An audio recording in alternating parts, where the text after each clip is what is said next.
Initiating System 1.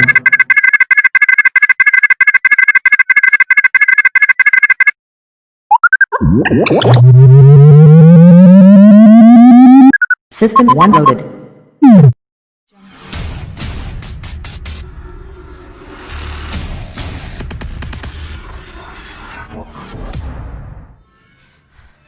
The GoreCast is brought to you by American Horrors, the greatest uncut horror channel in the world. 24 hours a day, 7 days a week, all horror.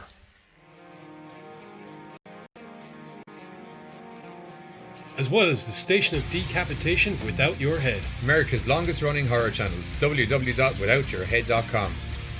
The following program is rated TV MAL. It contains strong language and is intended only for mature audiences. Viewer discretion advised.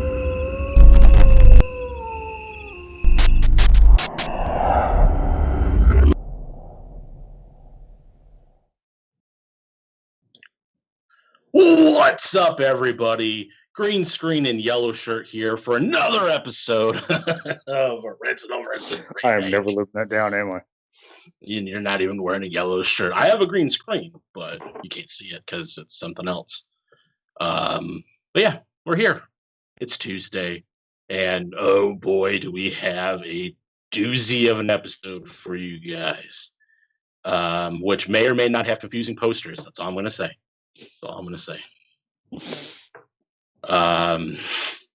Yeah, we are what we are. Yeah. Maybe it came out in 2010 and 2013. I don't know, because every time I look it up, it tells me something different. But that's what we're going with. And one was a Spanish film. The other was a not Spanish film. It was an American. But yeah, how are you doing today, Carter? Doing good, man. How about you? I'm doing fantastic. We're almost October. Sorry, I was sidetracked saying hey to everybody in the chat. We got Katie back with us again. Hi, Katie. Ryan and Giz hanging out with us tonight. Yes, hi, everybody. Welcome to the show. That's my song I'm going to sing. Doop-a-deep-a-doo. I'm rambling because I am not looking forward to anything we're talking about tonight. So, wow, we got terrible movie trailers to talk about. We got bad movies to review. I thought at least one of the news bits sounded good. I already forgot the news bits. I know one of them. I know there's a movie about the Bronx and a vampire. We'll get into that in a little bit because let's just get to the news bits. News bits time. News bit, a craft sequel. I don't know what I'm talking about. And it is called, is it a reboot? I thought it was a sequel. Yeah, I don't know. You got the news. Oh, is it? Okay. Yes. It says Blumhouse, of course, because Blumhouse, who else would do it? New movie, The Craft Legacy, is a sequel to the 1996 original film. Huh. And there was a trailer that just came out recently, and it was garbage. There's fake period blood and witches becoming friends, like as all witch movies do. That's how it happens. It's going to be coming out on October 28th to all of your the new usual, the VODs and the digital downloads and all that stuff, the new normal in the world now, because I mean those weren't a new thing, but I don't know. It's not new, but it's new for the movies to be freshly released there instead of theaters. What I'm trying to say. Later on, once they have time for DVD and digital and all that good stuff, but normally it goes straight to theaters, then there, then here. But now we're skipping theaters because who goes to theaters anymore? Nobody can go. Ours are finally being open. I gotta say, man, I watched the trailer and I was just not fucking impressed, man. It looks stupid as shit. Yeah. It's the suggested retail price of $24.99. Who the fuck is gonna pay that? Blumhouse. You crazy sons of bitches. Oh, that hurts. Oh, that's the premium digital price. Well, I don't understand what the difference is. Oh, because okay. So if you want to rent it for 40, if you want to rent it for if you want to rent it for 48 hours, you pay $20. If you want to own it, you pay $5 more because who wants to own that? Yeah, dude, I just don't. I mean, like, unlike you, I do hate a little bit part of myself there, so I'll watch a lot of crap that I don't want to. Whereas, like you've stated, you tend to like save your moments for the good shit, even though you've let so many good things pass you by. John as the Wick, original craft. The Craft, right, right. I do despise myself enough to watch a lot of that last minute crap when I have But nothing. the best part is I could probably give you a 2-page thesis on the original craft, even though I've never seen it, because that's just my Sadly, gig. that does not surprise me. Right, like And you can I'm tell not me going to what do that though. But day, like it amazes me, dude. all I know is there's goth witches. The end. I'll have to write Yeah, really big good. pages, but that's all I got for you. Yeah. What is that? I didn't see the movies. Oh, sexy. I'm sorry. They're sexy. They're sexy hot witches, as my producer tells me. I forgot to note that in my story. So that's good. Now 2 pages I can fit it out. Adding that word sexy. Yeah, I like like I just gold. like I don't know, dude. It just didn't have near the same vibe of the original and shit. It just looks like it's going to be kind of Shitty. You could say attempting to be like cute. I don't know. you are more than welcome to say shitty. I do allow that word. Oh, I already opened with it. Oh, Probably okay. did. We're just smearing poo all over this thing, and it hasn't even come out yet. Just a big. That's true. They smeared the poo by making the film. Excuse me, I got the burps or the hiccups. Uh,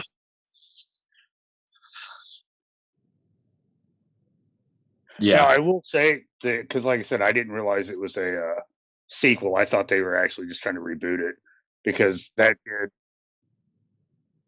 does explain a bit of the trailer to where we find one of the Polaroids from one of the original witches from the first movie in there. Um, I just thought that was supposed to be like a nice nod or some bullshit. I don't know. a lot of air quotes going on at this up in this piece. Let's move on to happier things. That's just I'm already depressed about this. Let's move on to some vampires in the Bronx. That's the next news story. Netflix is coming out with a bloodsucker in. Wait, what? I read that the wrong part of the sentence.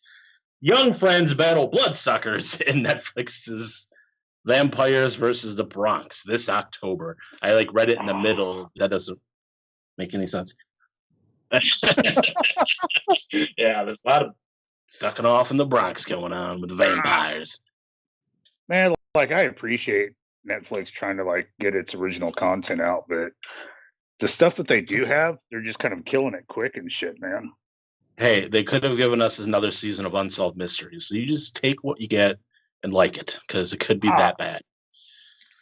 I'm thinking of the last vampire based one they put out, which was like V Wars. That sounds awful. It wasn't bad, but it was just one of those like I would have definitely come up with a different fucking name for the show. Isn't that like? Isn't there a Like television program called V? well, there was like Back in the, oh, that would have been a lot more.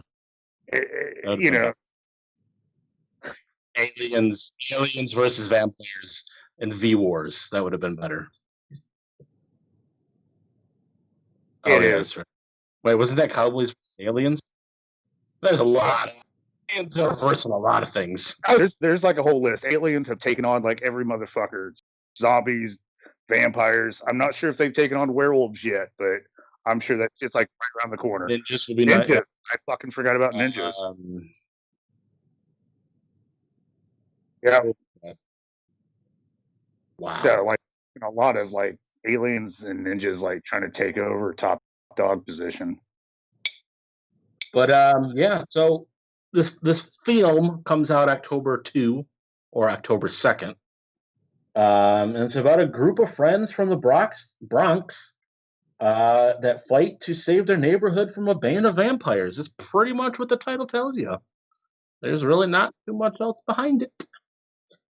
And there's a bunch of people in it. A bunch of people. I'm going to try to say their names. We got Jaden Michael, okay, Gerald W. Jones the third, Gregory Diaz the fourth, Sarah Gaydon, Cliff Method Man Smith. There you go. That does not make it better, even though I like Method Man.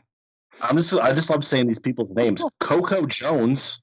That doesn't sound like a poor name if I've ever heard one. Joe the Kid Mero Martinez. What is this? UFC or something? I don't know what the hell's going on with these names. And a bunch of other people that I'm not even gonna attempt to say their names because they're not as entertaining as the other ones I just read. But yeah, so if you want to check that out, there is a trailer for that film as well. Over on the YouTubes, you can type in Vampires versus the Bronx and watch a trailer and see if it tickles your fancy, because it comes out on Friday, because that is October 2nd. I don't know. Like I said, dude, like I dig a lot of shit that comes out on Netflix, but it feels like they kind of handle it poorly. You know, they got rid of Altered Carbon, and I thought that was a really good one. Now, is that your like full beef on them? Is because I know that was Giz's thing. He was not very happy that. Well, like that was a good fucking show. You know, I mean, they had to make room for the Vampires versus the Bronx. Well, yeah, and that's what I mean. Like they did this whole like fucking high school kids taking on zombies after the apocalypse thing. That was funny for its age bracket. It just they throw a lot of shit on the table and just try to see what sticks, dude. And I just kind of feel like if they would focus more on good shit, they would have a lot less work to fucking do. Well, all I know is they got rid of Friends, so yeah, it's not a loss. Like really, Friends, dude. Like, hey, you know what? I just like you watched the whole run of Friends, like multiple times. Huh.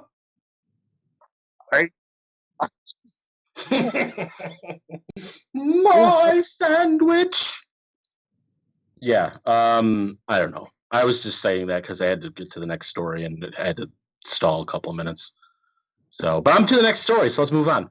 I think this is Netflix. Let me see if this is Netflix again. Oh yeah, it's Netflix again. Back to Netflix. They have another movie coming out, fucking up our lives, called Haunting of Bly Manor.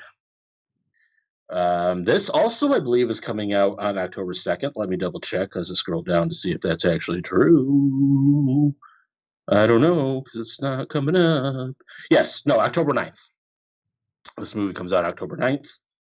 And set in the 1800s England, after a poor's tragic death, Henry Wangrave hires a young American nanny to care for his orphaned niece and nephew, who resides at Bly Manor with the estate's chef.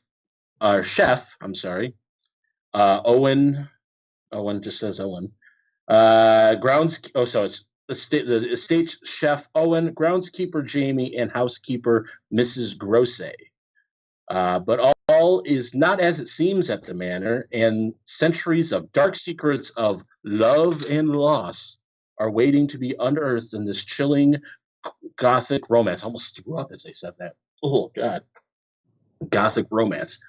At Bly Manor, dead doesn't mean gone. Huh. Does that do anything for you, or? I feel a tickle, but it's just not doing anything fun. Oh, okay. I mean, it's tickling. You're not giving them the permission, so that's why it's not fun. Yeah, I don't know. Like it's trying, but it's just not working. Well, I think we struck out 3 times at News Bits today. Oh, definitely. Yeah. So next time, guys, not saying you guys or us guys, but next time, news, be better next time, because I Definitely. just took what was out there, and that's what you gave me. And my apologies to the audience.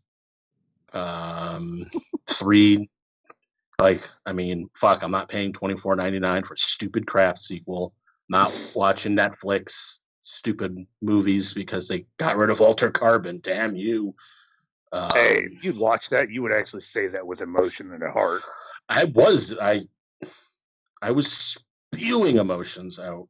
Like the fucking anime, the seasons, that shit was fucking awesome.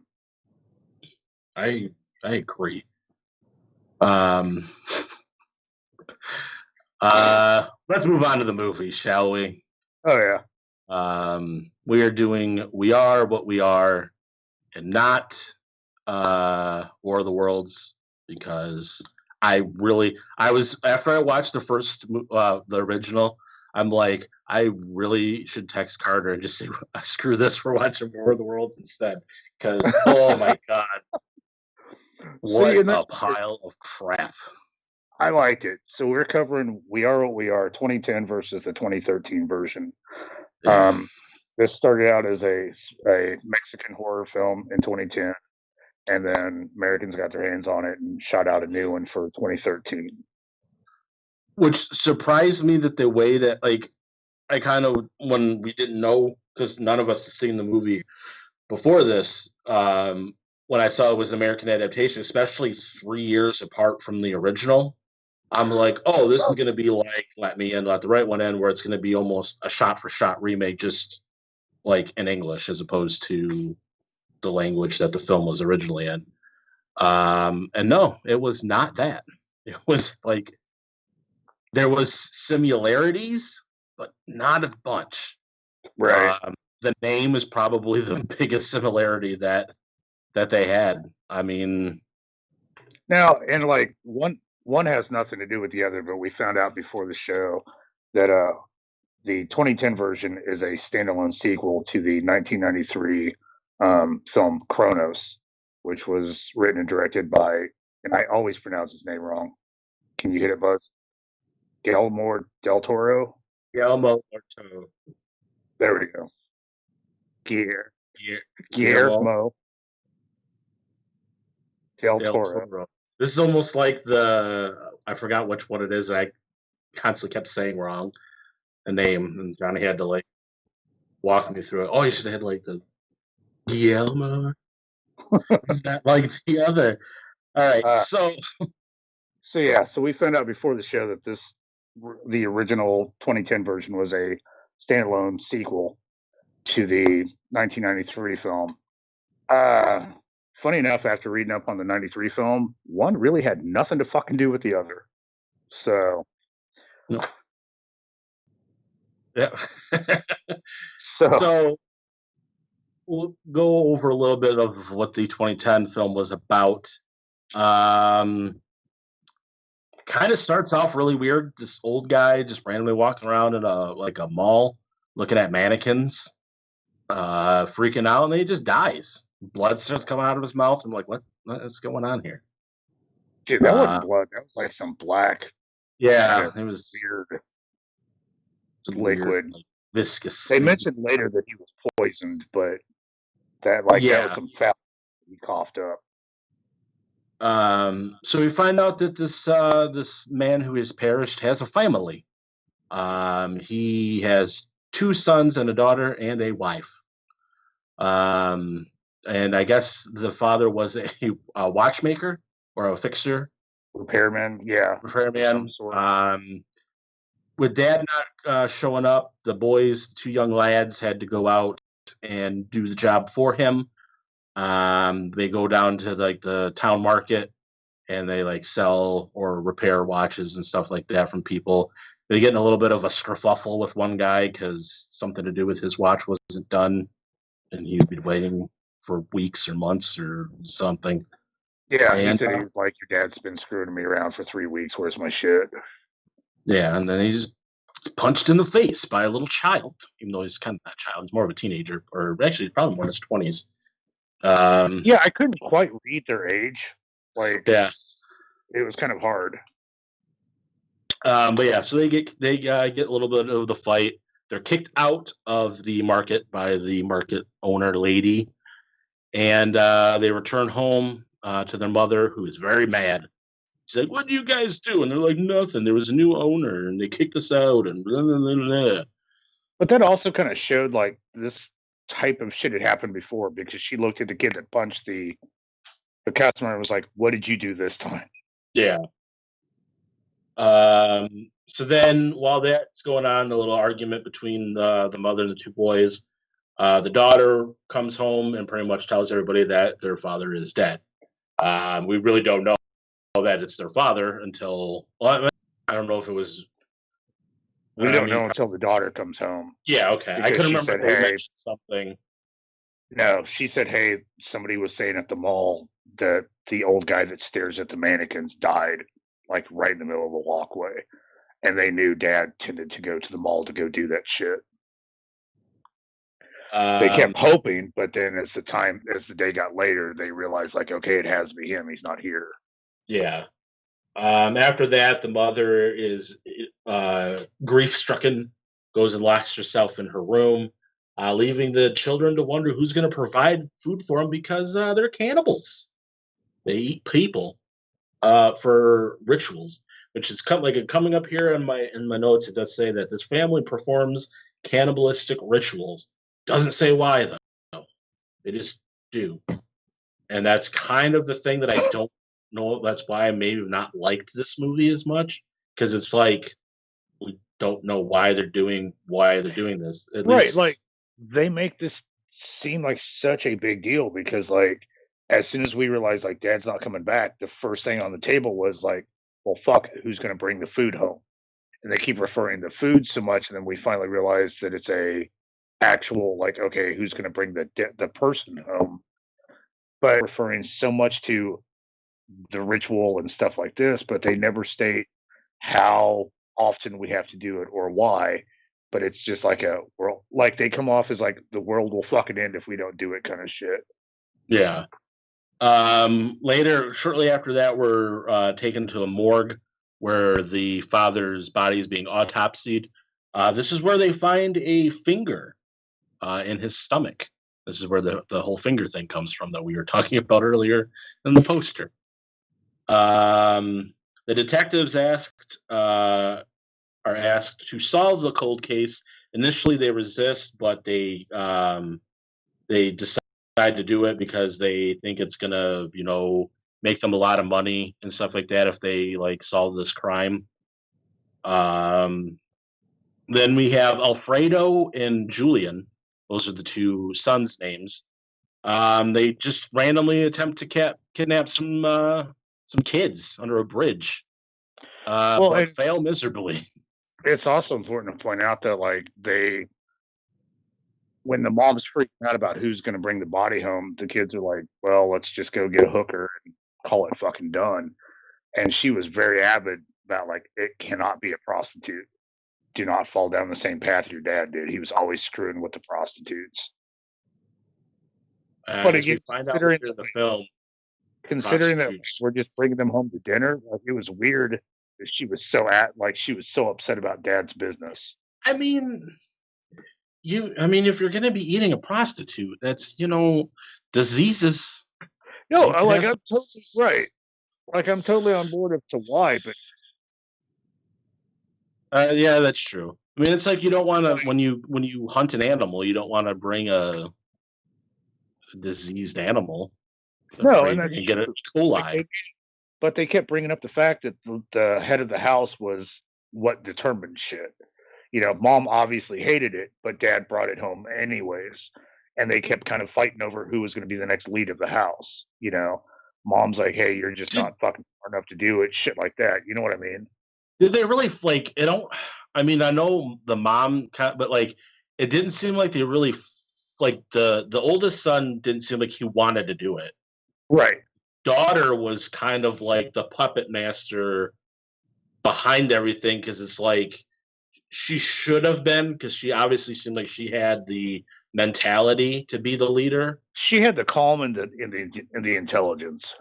They each child with like the middle son, he was very reckless. That fucker was psychotic. Yeah. So like it wouldn't have made a lot of sense for him to be the leader because he was just too all over the place. The Like, daughter, I don't know if it's just maybe because it wasn't, she was the youngest, so maybe that's, it almost seemed like they kind of almost came to the fact that it's like it's the oldest job to be the head of the household now and do it. It's kind of what it seemed like it boiled down to in the end, or at least from what I've noticed. Well, because the two boys argued, because the sister was like, "Hey, dude, it's your job," and the middle brother's like, "Fuck no, he can't do it. I'll do it." Like we definitely, there was a hierarchy, but then like the mom completely stood against it. You know what I mean? Like it was just a weird. So much of this, like, it's weird. I liked the movie, but so much of it was not fleshed out as the story goes on. That's why I didn't like it. It just didn't know, like, things just happened with no reason for things to happen. Like I said, they kidnap a bunch of, like, a couple of children. They failed at that because the other children were like, "Hey, screw this," and threw rocks at them and chased them off. Then they're like, "All right, well, we're going to go after the prostitutes," even though mom said no. They're an easy target because you can easily lure them in the car and take off. Well, they start to do it, and then second child start doing his. Yeah. Well, and that's like that right there. Like the two instances that we had, the middle child showed that we would have been caught in a fucking week. Yeah. He picks up a prostitute. All you have to do is go, "Yeah, we want to do this. Here's money." And within 2 seconds, he's beating this person down in front of fucking witnesses and trying to shove them in the car.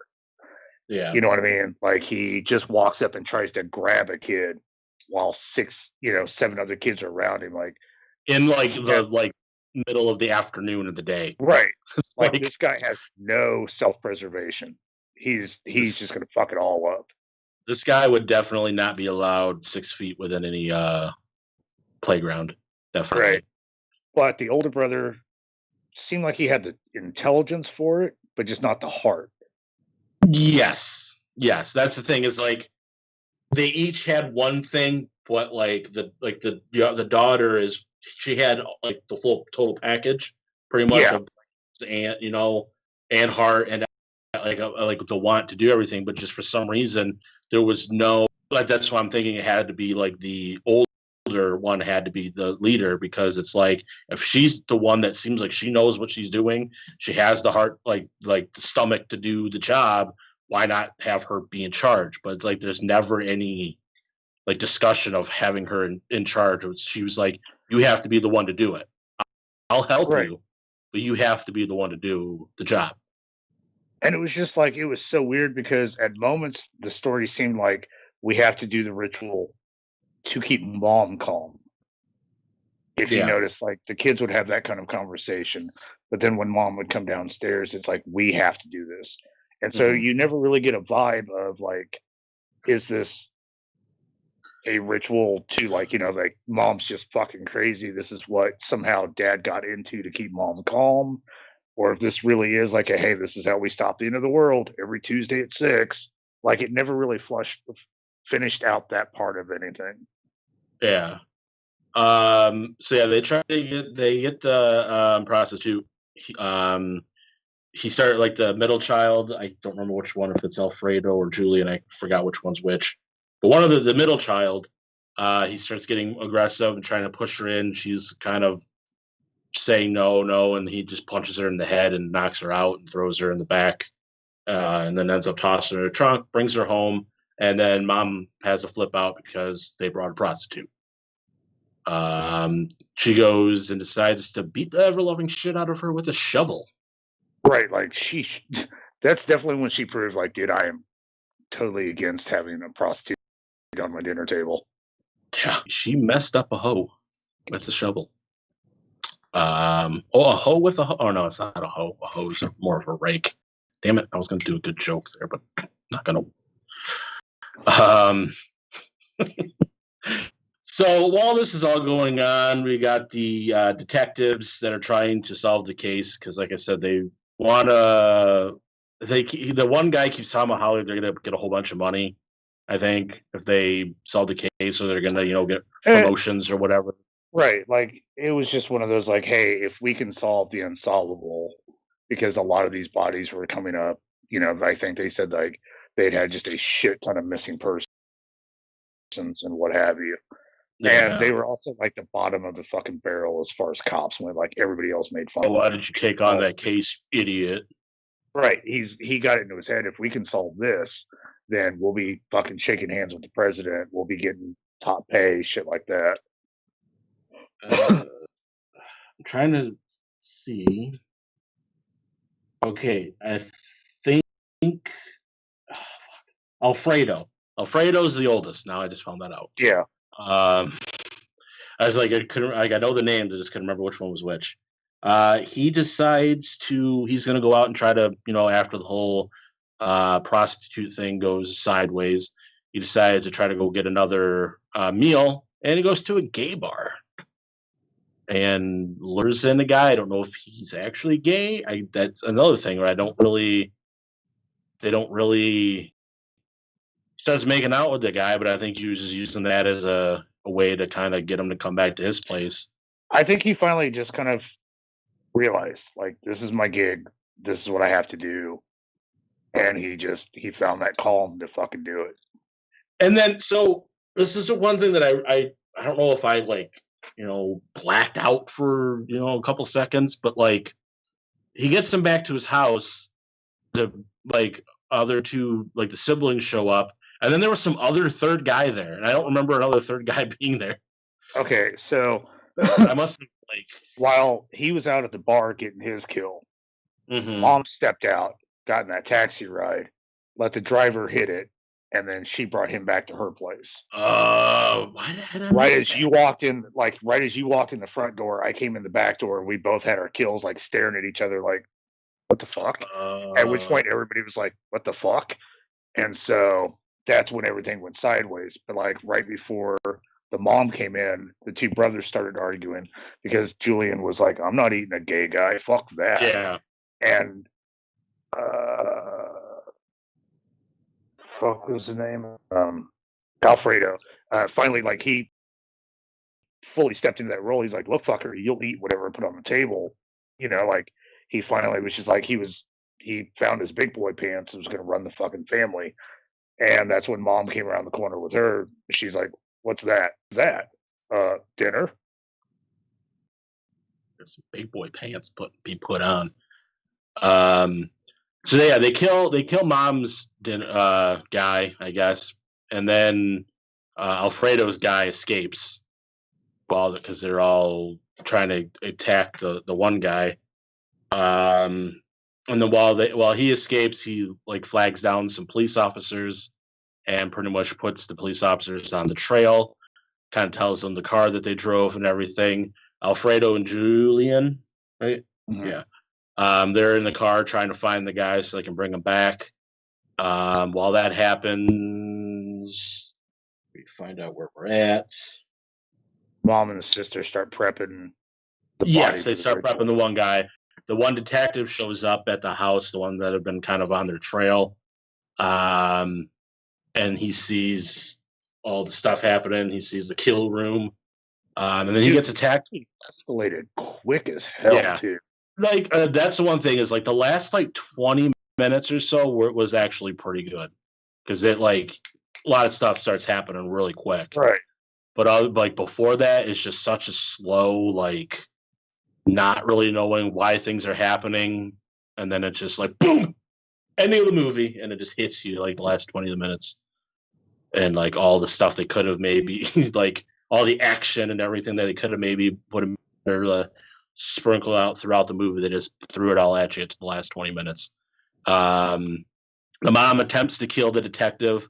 She bops him in the face, I think, with a shovel again, because that's Mom's weapon of choice. But I guess fails, and then gets in a little bit of a struggle with the officer. Goes upstairs, can't get out. He goes back downstairs to the kill room area. They do this I kind of like the shot of the mom and the detective, she attacks him and they go behind this wall and you can't really see what's going on. And then you see the door, and like the daughter comes out of almost like out of nowhere with like an axe or something, and then she goes like back and makes the sound like she calm killed as them. fuck about it. Yeah, Like just kind of like, oh, hold on, you're right there, mom. Yep. Like way so fucking calm. They wipe out the one detective, and then this was the thing that didn't make any sense. So the two boys are still they ditched their car. They're trying to like run around because they know that the cops must have saw their car. I think they shot at them and they got out of their car, I believe. But regardless, the two boys are out of the car. They're like trying to get back to the house, and then the one like they run past the other detective that was sitting in the car, waiting for his partner who was checking in on the house, and he sees him goes by. He gets out. He kind of follows them, and he stops them. And then like these two other random police officers are like, "Put down your gun." He's like, "I'm a cop, you guy. Like what are you doing?" And then they just shoot him. Like they just shot. Okay. Like in defense though, like we're sitting here like 10 o'clock at night in a fucking alleyway. Two uniforms came around the corner to see a guy holding a gun. Yeah. Threatened. They don't see the two boys because that's in their blind spot. Yeah. They're like, "Hey, dude, put down the gun." And he's like, "I'm a cop." He tries to like go for the badge, and they're like, "Go fuck yourself." And then the two boys try to run, so he goes to shoot at them to stop them, and then the other cops are like, "Oh, he's shooting. We got to shoot at him." Right. And they end up killing detective, I guess. And then they go over and they like find his gun or whatever, his badge, and they're like, "Ah, fuck." I was like, that was kind of. I mean, I get what you're saying, you know, the night and everything like that, but I mean, it was kind of like, okay, well, we had to we had to make the escape. Oddly enough, man, at this point, I almost thought like they were going to get away with it. Yeah. The boys finally make it back to the house. They're like, we gotta go. The cops are after us. Da da da da da. Mom's like, all right, we gotta go up to the roof. They go. Like, at first, she was all about like, we have to finish the ritual. Oh yeah, well yeah. And like, he's like, we don't have time. Like, if we do the ritual, everything will be okay. And so again, like, I put so much weight on this ritual, but we never still, even to this moment, as everything's wrapping up, still don't know why. Still don't know what is so important about it. But we know that the daughter and the mom have got this guy like displayed chest open on the table. We don't know what, if it's just like take a bite out of a guy and call it, more to it. But the kid's like, dude, we got to get the fuck out. Yeah, Alfredo's like, we don't have time. They're like right behind, like here, we can't. So they make it like, all right, we got to go. Let's go up to the roof. They go up to the roof. The cops end up chasing them up there. They're barricaded in the room. The mom makes it across. And then there's a little bit of gunfire. One of the boys is shot. I think Alfredo is shot in the shoulder. Yeah. And then he's kind of like, they're kind of like huddled in a corner, the three of them. And then he just randomly starts biting his sister in the face, Sabrina. He just starts randomly just like biting her in the face. Alfredo and Julian are both end up shot by the police, killed. Alfredo shot in the head, and I think Julian was shot in the head again too. Dude, Julian, or maybe they shoot him and they come up to him. And they just started unloading their caps in him as they're just laying there. When Alfredo started attacking the sister, Julian pushed him off of her. Yeah, he went back to the sister, and then he stopped and looked at him, and Julian popped him right there. That's right. Yep. He kills the brother. He slips her the piece of paper in her hand, and then the police come around the corner, and like you said, just fucking unloading both of them. They unload. Like, nobody's moved, and they're still like reloading and just dropping more fucking rounds. And the mom mentions something before she goes like, somebody has to survive. Right. Which was funny because she was like, fuck it, I'll survive then. And just like ditches the kids, dude. She had no qualm about leaving them fucking behind. Oh, but what happens to her is epic. She gets destroyed by some hoes. Hoes get their revenge. We don't see it, but the hoes get their revenge because she like stops on a playground. She sits there for a couple minutes thinking that she got away, and then here come the hoes. I just want to say hoes more. That's well, and it's important because like when we first got the prostitute back to the house and mom beat her to death, All makes it a point to take her back to the corner where the draw is like, oh, you want to fuck my son? This is what happens. So like you can kind of see where the middle kid, Julian, gets like that weird crazy streak because she just dropped off a fucking bloody wrapped up body and was like, yeah, what bitches, and like walks off. So when they found her ass sitting by herself in the playground, it was like, huh, okay, and they fucking returned the fucking favor. So everybody's pretty much dead besides Sabrina. Like I said, she was attacked, she was bitten. You hear the call over the thing. We have one survivor. She's taken to a local medical facility. As you wrestling fans know how it's called. It's not a hospital. It's a local. And then she just randomly walks out because I mean, I don't know if the cops put any connection that she's a part of the family, or because she's not handcuffed to any beds, or like normally if there's somebody that you think is like being charged with something. I honestly think that's why Alfredo, like, fuck, this is like our last move, we're screwed. He attacked her, so because I mean he could have fucking killed her if he wanted to. Yeah, but he low level attacked her to make her the victim. Yeah, not a mortal wound, but just something that would. Right. You know, he slipped that paper in her hand that says "You're alive," and like he wrote out he gave her a fucking window to get out. Yeah, so she just kind of walks out of the hospital, just nobody paying any attention, and she's like chilling there in the street. Yeah, in her gown and everything, she kind of walks into like town, and then she's just like staring at this one dude, and then the movie ends. I was like, okay.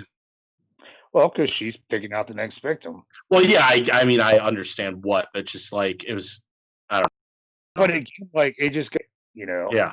If we missed Tuesdays, she's in the hospital for a day or two and gets out, and she's already looking. So, like, again, it never really specifies if this is we get a person that lasts us a week and then get a new person. Like, they never peg down why we do what we're doing. I probably would have enjoyed it a lot more if there was some context of what was going on. Like, I mean, I understand I say why, not what, because I knew what was going on, but I don't know why it was happening. And they really didn't do a lot of answering the why.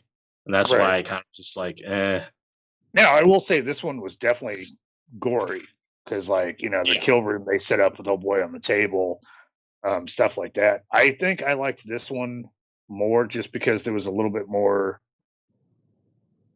I don't know, like family drama, stuff like that. I liked the level of arguments that we were getting into, you know, forcing somebody into a position that they really didn't want and realizing just how much weight dad had on his shoulders every fucking time he walked out the door.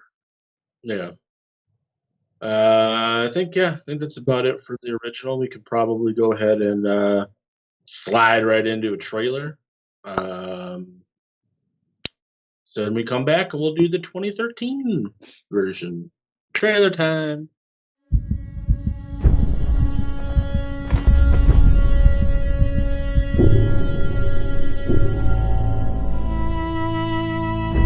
Se murió mi papá.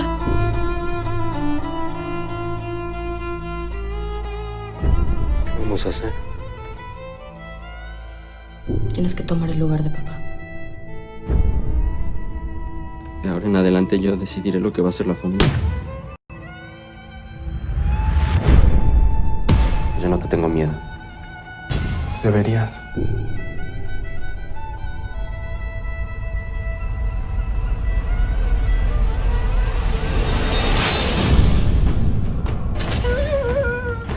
Pusiste en riesgo a la familia, Alfredo.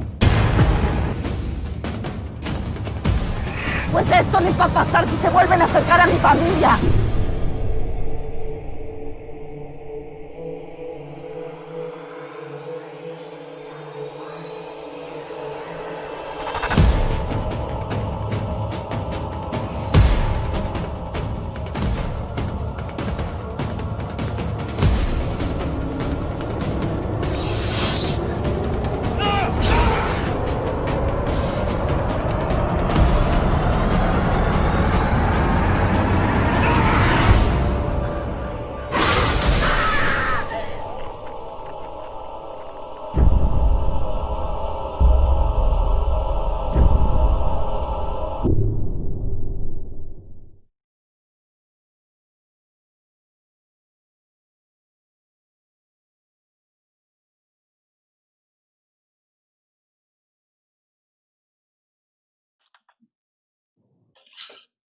We're back. The dinosaur story. I say that every time. That was the trailer for 2010's We Are What We Are. Even the name doesn't even make any sense. Just a bunch of not making any sense. Ready for more nonsense? Let's get on to the 2013 We Are What We Are segment. Now, as we talked earlier, this is the American remake of this. And they, like we talked a lot when we first started doing this show that if you're going to fucking do it, do something different. Yes. Like we always kind of applauded if you're going to fucking do it, take it in a different direction, show me something different. And, like you brought up, we watched Let the Right One In and stuff like that. And that shit was carbon copy, minus a page here or there. That shit was carbon copy. This one, they definitely did take in a different direction. Yeah, it still deals in cannibalism, but the layout and the makeup and everything is definitely a lot fucking different. There's more.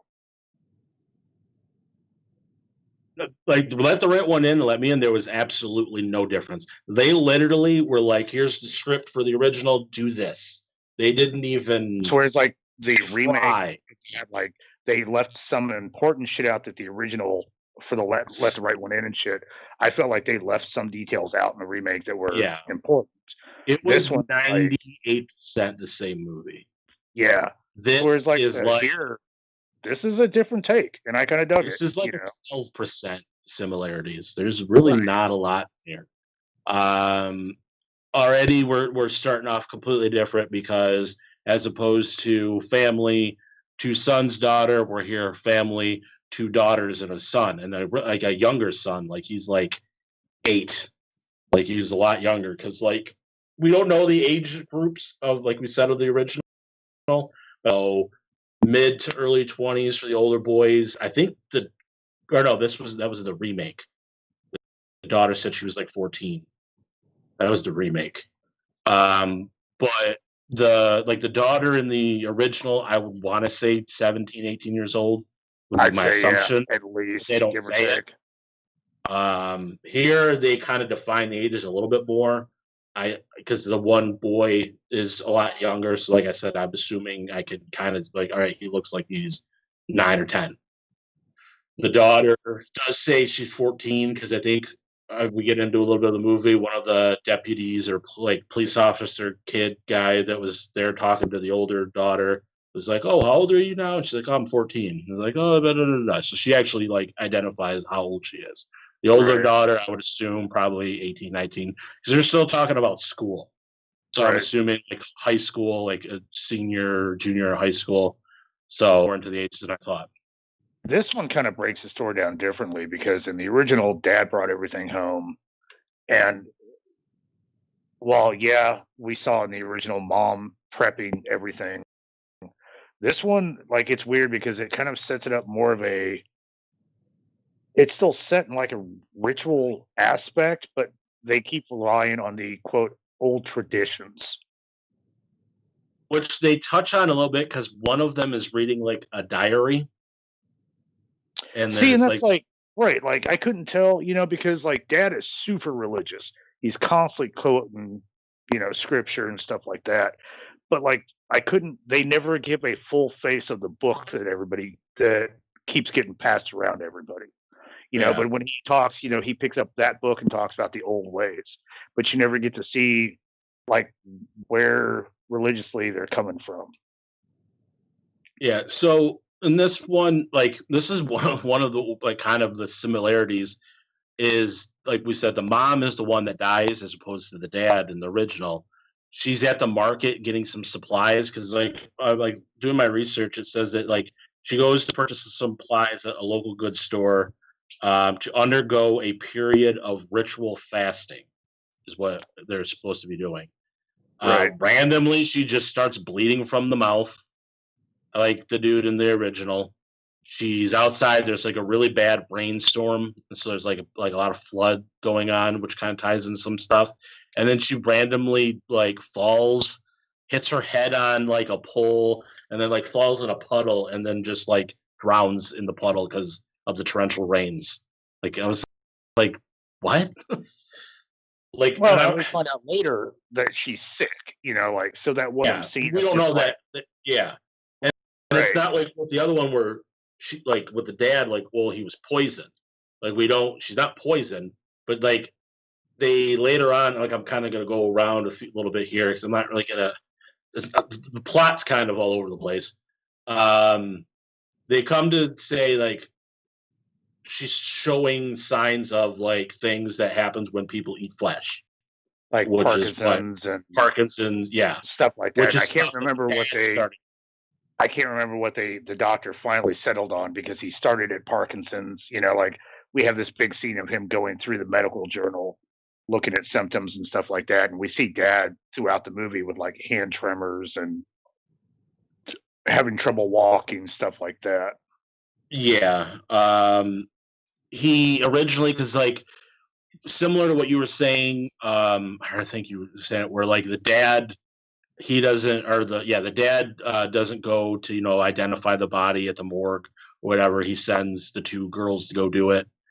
The doctor kind of tells them, it's like, well, I got to go by the state and I got to do an autopsy. So that's kind of where he starts to figure out, the signs of whatever it was you just said. I forgot. Parkinson's. There you go. I don't know why I couldn't remember that. During the autopsy, that's when he starts to find that kind of stuff. And then like noticing that dad is kind of having some similar things because when she's buried, it's one of those towns where it's like everybody knows each other, kind of. It seems like one of those small towns. Yeah, but he seems like he kind of lives on the outskirts of that because he seems to have like enough space to do like a trailer park. Are you talking about the doctor or the dad? The dad. Okay. Because like I think the doctor supposedly he was like the one that delivered the youngest son, from what I think I was reading too. So he kind of knows the family. So he shows up at the funeral. And that's where while the funeral's going on, the dad starts showing more signs. He's very weak and stuff like that. So it's kind of like, the doctor noticing these things in the mom while doing the autopsy, and now seeing what's going on with the dad around at the same time. He's trying to maybe put two together that something might be causing this. Also, the doctor's daughter had gone missing. I can't remember what the time period was, but like a year or so. And he starts kind of finding like bones. I was gonna say, like, we found a couple things. Like the cop found a tooth. Yeah. The doctor, he went out searching. He found like I guess like a finger bone or something. Yeah. But yeah, like I said, this one does better because they state we do this yearly. They fast for X amount of days, and then when they do break the fast, it's the cannibalism. And they seem to take like a few nights because if you think about it, they ate or were trying to eat a few days in a row of the latest kidnapped victim. I think he's like a deputy is like a friend of the oldest daughter. Iris is her name. Yeah. The doctor kind of, he goes to the sheriff and tells him about these things. The sheriff kind of, blows it all off. But then he kind of also goes to the deputy, and the deputy's like, all right, I'll kind of look into it. That's where they think they found the tooth while like searching the creek and stuff like that. And then because the oldest daughter said, yeah, the family cemetery is right up the hillside. And because of all the torrential rain, stuff got washed up. Were starting to, while a lot of this is going on, you could tell that the deputy, I think it is Deputy Anders. Yeah. He kind of, expresses he had feelings for Iris. They went to school together and stuff like that. And they start doing it in the family graveyard. That was that escalated pretty quick out of nowhere. That was pretty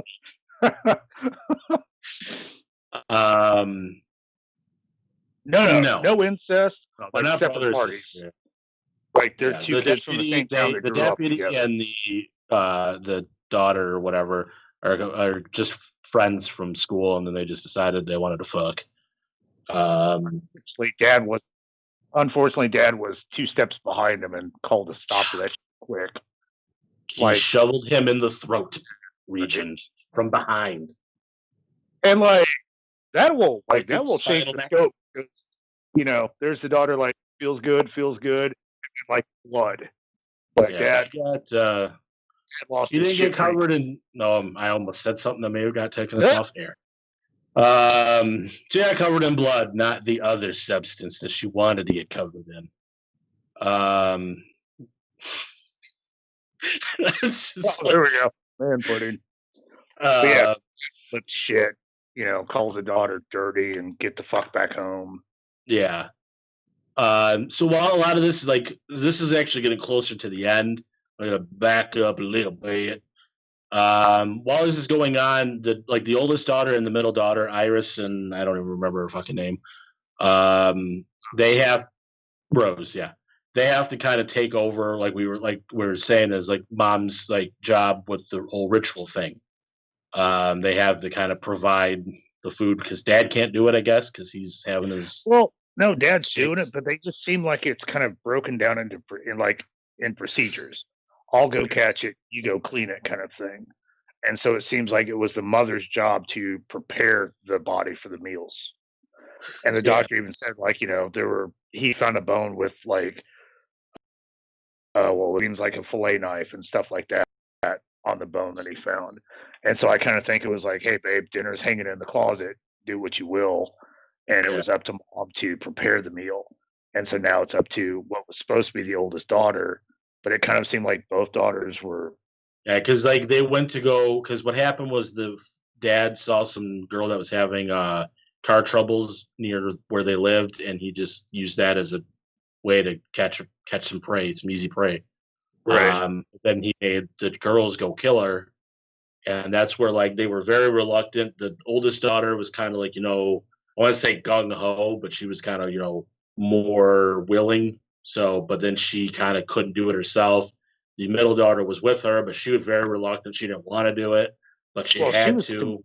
She was completely against it. Why are we still doing this? Yeah. Just fuck it. The oldest daughter still kind of, not that she wanted to do it, like you said, but it was that whole tradition plus it's kind of my turn to step up to the plate. So it really was the middle child Rose, dude, fuck this. We don't have to do it kind of thing. Yeah, so after they kill her, the middle daughter's don't I don't want to do that again. Don't make me do that again. The oldest daughter doesn't. I don't remember. She's whatever, fuck you. That's not what she said. Just get through this one, and we'll figure out how to get the fuck out of here. Trying to kind of going all over the place. So. Kills Anders. Frank, that's the name of the father. He is livid at the girls, orders them to stay in his bedroom. He goes out to the field and yells out scripture while tearing apart crops near a riverbed with a machete. It was a tree with an axe. Oh, well, my notes say crops with a machete. So he also said Wikipedia, so I'm just letting you know. That's true, too. He right after he caught the oldest daughter, that tree, we see at one part we see how bad the flood is because a grown tree had just pulled itself up out of the ground. Yeah, he went out to that tree and he's lost his shit after seeing the daughter with the deputy, and he starts just taking a fucking axe to that tree and somehow kind of moved around to the ass end of the tree and noticed that there was a jawbone sticking out of the roots. Oh, yeah. Finds the mandible. Yep. And then noticed a couple more pieces and that they are starting to flow down this small creek that he was standing next to. After a lot of this, I think Frank kind of realizes that they might be, stops catching up to him because he decides to kind of plant a little bit of a murder-suicide. He poisons the food with arsenic. Which Rose discovers. She slaps. They're sitting around the table getting ready to eat. The youngest boy goes to take a bite out of it, and Rose slaps it out of his hand because she discovered what the dad was doing. The doctor ends up showing up shortly after that happens. Actually, right after that happened, like she slaps the food out of her hands, and then like next thing, like 2 seconds later, and the doctor's there. He pretty much knows now that they're cannibals. Doing all the research that he was doing and stuff like that, he determines that they're cannibals. And I mean, like, he tried to find the cops, but obviously at this point the deputy was dead.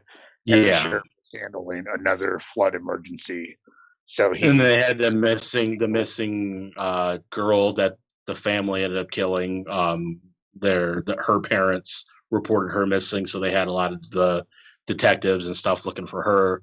So they were kind of had a lot of shit going on. So he's like, "Well, I'm just going to take matters in my own hand." He shows up at the house, and the one thing is like, he kind of sits there and he kind of like he's talking to Frank, and he gets out like, "Did you eat my daughter?" And he just, I don't know what you're talking about. He pulls out a gun.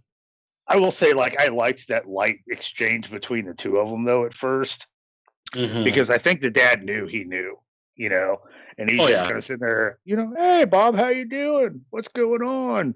You know, like that was just such a well written exchange between the two of them before it goes sideways.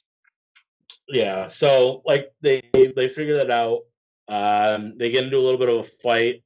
Getting his gun, Frank tries to shoot the doctor, Dr. Barrow, but accidentally wounds Iris because she kind of jumps like in front of him as he goes to shoot the doctor.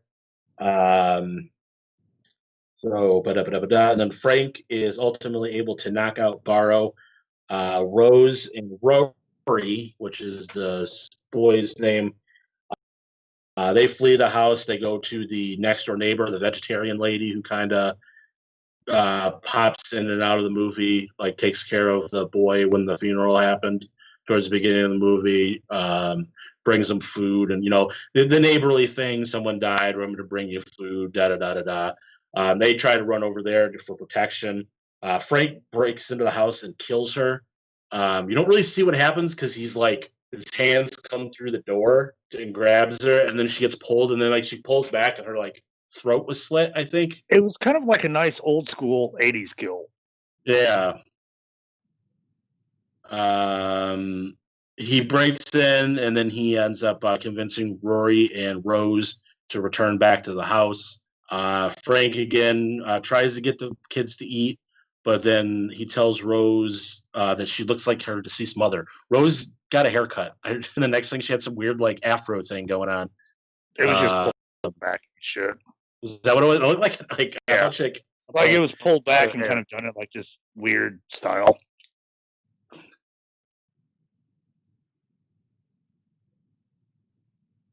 You could. You guys with your hair's longs. I don't have longs hair, so I don't know that. Whatever. So yeah. But that was the weird spot though, because that then launched, like that simple statement launched this massive attack from both the daughters. They just start eating his ass. Not his ass, just him in general. Like the one daughter, like stabs his hand to the table. Yeah. Stabs his hand to the table so he can't like move, and they just start like one starts going at his neck, the other one's just eating his arm, and yeah, that's pretty much the end. The middle child is like straight like yeah, she's the one that you would think was the least, because like the little boy, I just want to eat, and he was like, he got like fevers because he wasn't getting fed flesh and stuff for too long, and he's like, you just want to eat. Obviously the oldest daughter was, you know, going in for all the killing. The middle daughter was like, yeah, and then at the end she's just like, fuck this shit, I'm eating this guy. Like they tore that poor bastard apart. Not enough to kill him though, mind you. Like he was still fucking bleeding out and aware on the table. Well, he ends up dying. Oh no, he's gonna fucking die. But I just thought that was funny because a lot of their attacks, but a lot of his attacks were more like less fatal than the one to his neck. You know, they sat there chewing on his fucking arms and shit. The doctor ends up being alive still. He's kind of laying in the corner of the kitchen, just watching them. The girls go to town on their dad, eating them. To make sure I put that there. That's just wrong, dude.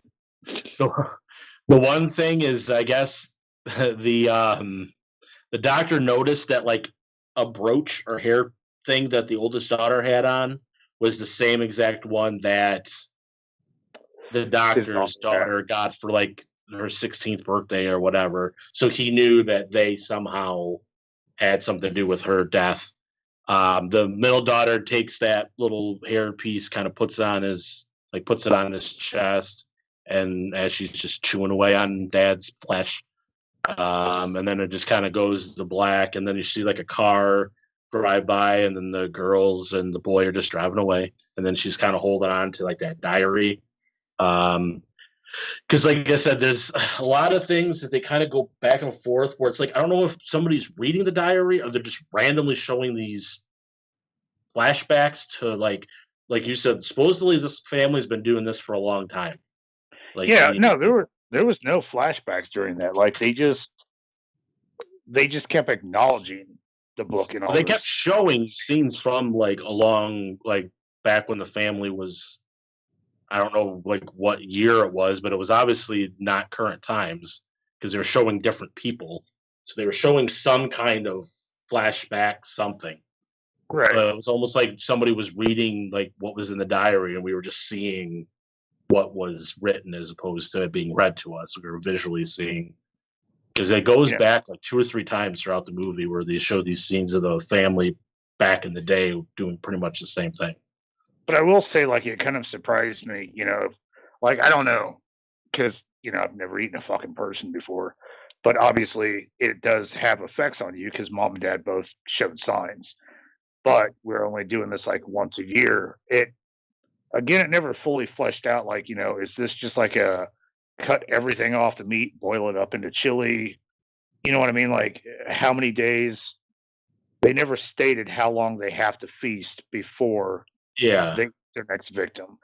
It's how like long we have to eat the next victim, like till it's gone. Because when we got that victim, we attempted to eat for 2 days. The first one was successful. The second time, Dad tries to poison everybody because it's going to shit. But you never really get a feel for how long we do this for that once a year kind of thing. It's like the remake tries to answer. I mean, like I don't want to say tries to answer questions at the original because there really are 2 completely different movies. So it's not. Think they put in more of the story. They try to give a reason why they do it, but then, like you said, now I want a reason why. Like I want a reason why for the reason why. Right. So it's like.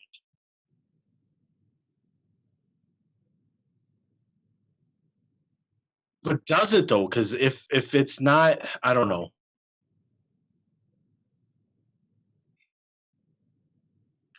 So we think that some of the stuff may be more answered if you'd seen the Kronos movie that came out in '93. I haven't, so I can't answer that question. See, that's weird because like I haven't seen it, but I read what the movie was about, and obviously they could have answered so much. But being the fact that it was, over a life device, and as reading that it sounded more vampiric in the Kronos film than it did in We Are What We Are, because there was no vampire base kind of thing. But I guess it could be a ritual of life, like we consume to live longer kind of thing.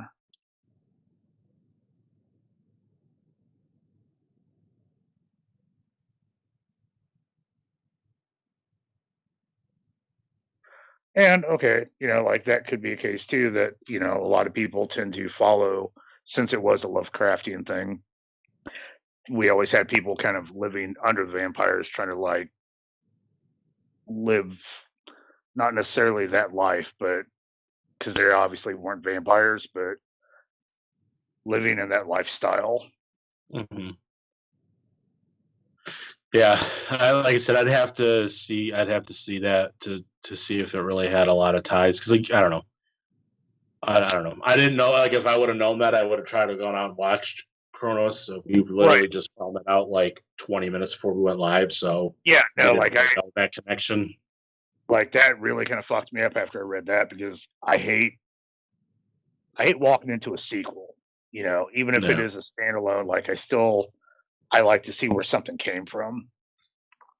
As far as the remake, though, like it's a remake. It didn't come from anything.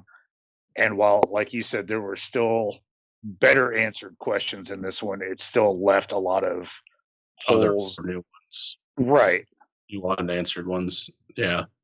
Well, I figure we'll go ahead, go to the trailer, and then we'll come back and wrap up a bow on this one, and then tell you guys what's coming up on the weekend of GoreCast. That's what we do at the end of every show. Trailer time. There's a storm coming. It's gonna get a lot worse before it gets better.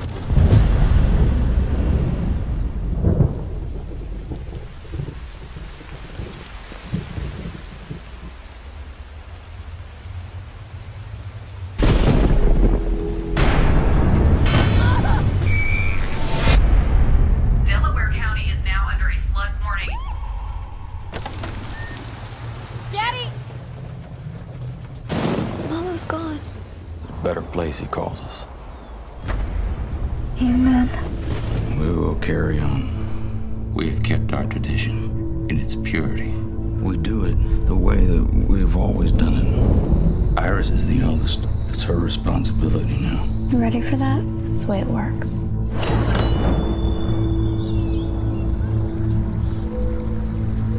I found something strange this morning. And I believe it's human remains. The storm has washed some bones way down creek. We need to stick together now. There are 30 people missing from this town the last 20 years.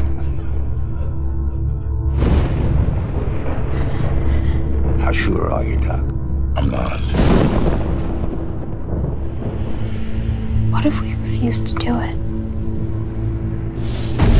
It would make us, wouldn't he? I can't do this. Your wife suffered from a rare disease. You hungry, Doc? We have plenty.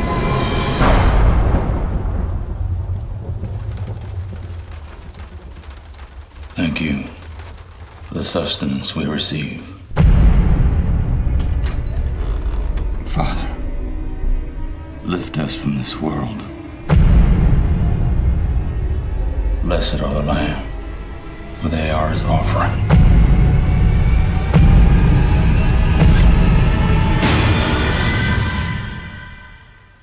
Amen.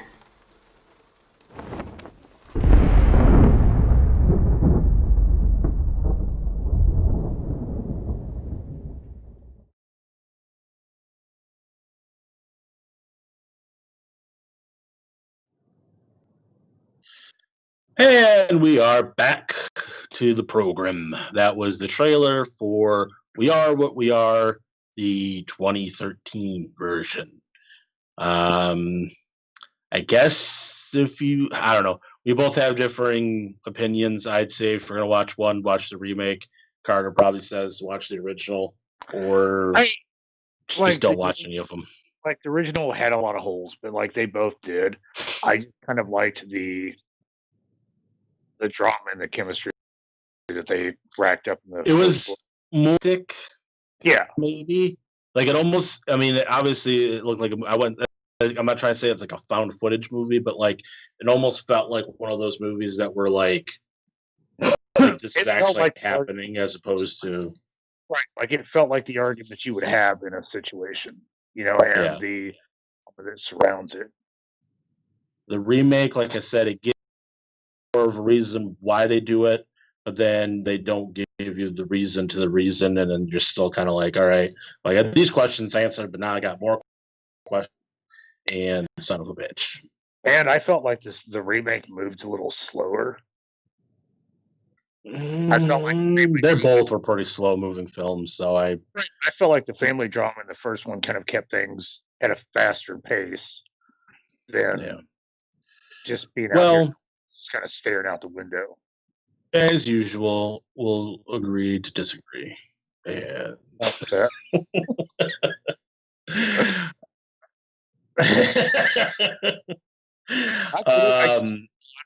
we're good.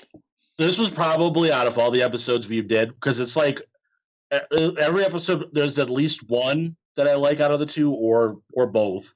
But there's never where I'm like, yeah, both movies can suck a donkey scrotum. And that's how I felt.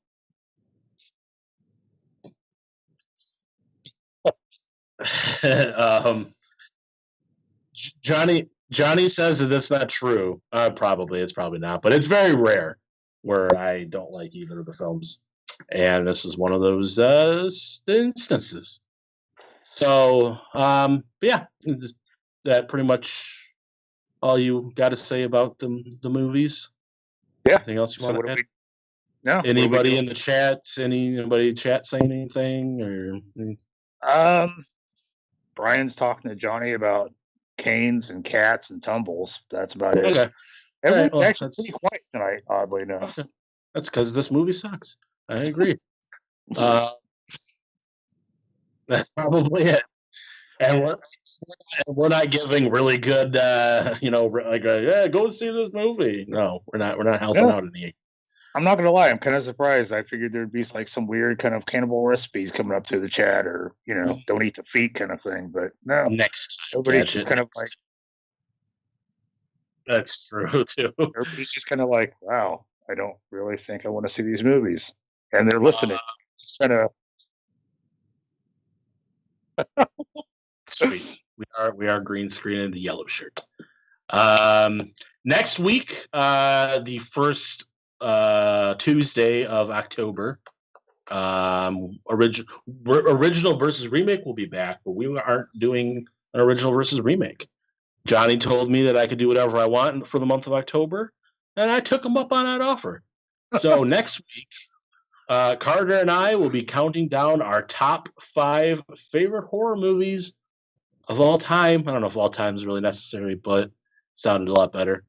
Where we kind of both have some movies. We'll be bouncing off. It'll be a little bit of a different format as opposed to 2 movies review, blah, blah, blah. Let's change things up a bit for the month of October, and that's what I decided to do. And everybody said, okay.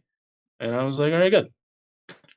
Yeah, I don't know where else I was going with that. Thursday, the 4 of us will be back. We are going to be doing, for the group chat episodes for the month of October, we each will be picking 3 films a week and doing our usual review and other random GoreCast craziness. Stuff that kind of like movies that we like to watch during Halloween time. It's kind of where is the theme. And it's my week this week, because I guess I was like, oh, I picked the first movie, and then Johnny's like, all right, you do yours this week. So that's pretty much how it happened. My 3 films are Phantasm from sometime in the 70s. I don't remember the year, but it was sometime in the 70s. Late 70s. I want to say 78 or 79 we're going to go with. Yeah. Sometime in the decade with a 7 at the front. I will go on because I'm pretty sure Carter will pull it up here in a second. I said 78 or 79. Yes, I was right. 79. So very, very close to the 80s. And then Halloween 4, The Return of Michael Myers, which came out in 1988. That one I knew. Which was the first film in the trilogy of Pink Panther titles that Halloween had, where they had The Return of Michael Myers, The Revenge of Michael Myers, and then Halloween 6 was The Curse of Michael Myers. Just like how the Pink Panther movies had The Return of the Pink Panther, or The Return of the Pink Panther, The Revenge of the Pink Panther, and The Curse of the Pink Panther. Bet you didn't know that little bit of knowledge. No, I did not. YouTube. And the third film was Friday the 13th, Part 7, A New Blood. Kane Hodder's first go at being Jason Voorhees, the only man to play Jason more than once in a film, because everybody else was too pussy to do it. I don't know where that anger came from. I'm like, wow, dude, like, wow, okay. So that's Thursday. Sunday, the boys are back in town, or where they're going to be starting a look at the cinema. Oh, well, okay. So first, they got the podcast. That's first. Normally, that comes first before the episode of American Horrors, and then we'll be doing, which normally ties into the American Horrors episode, which is no different from this week. And they're going to be doing The Witchfinder General from 1968, featuring Vincent Price.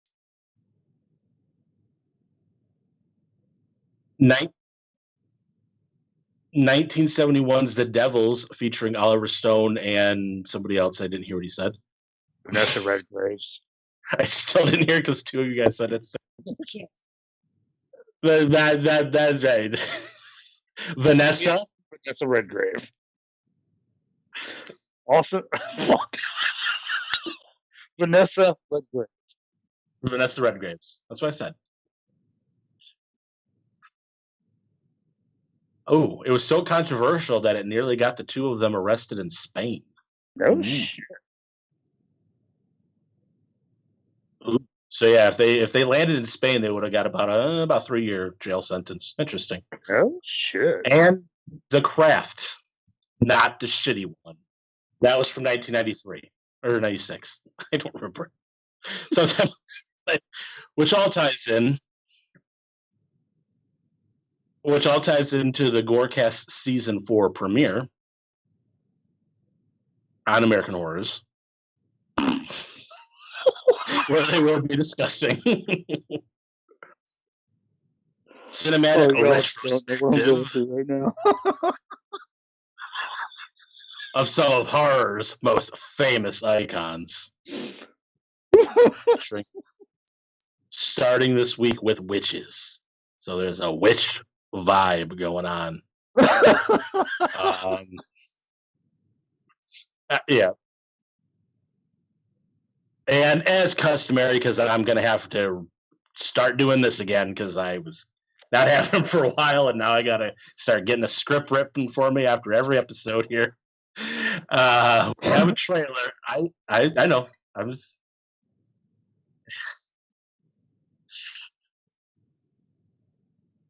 And so, as always, join Johnny and Giz, 8:30 p.m. CST, whatever equates to his GMT at American Horrors, and they got a trailer for the episode. Goodbye. Say goodbye. Later, all. Where in the holy schmeg is this bellend gone? Meet me in the 1600s. We need to do research from the 1600s. What fucking research could it be? How am I supposed to know? God, son of a God, really got these ropes on tight. God, clearly practiced this stuff, haven't you? What sort of predicament have you gotten yourself into now? I made the terrible mistake of talking about one of my ancestors. One of your ancestors? What, your grandmother's a fucking witch or something? No, Dr. William O'Shaughnessy, the first medical practitioner in the West to extol the medicinal virtues of marijuana. Apparently telling these narrow-minded, bigoted, Puritan fucking hypocrites that plants are good for you was a bad idea. Oh, I wouldn't do that if I were you, man. It'll be fine. Not a good idea. Actually, this does give me a good idea for a whole Halloween series on the run to Halloween. Join myself and the Giz this Sunday, 8:30 p.m. CST, and whatever that equates to his GMTs, only on American Horrors. We're going to be discussing a retrospective look at some of horror's most iconic figures through cinema.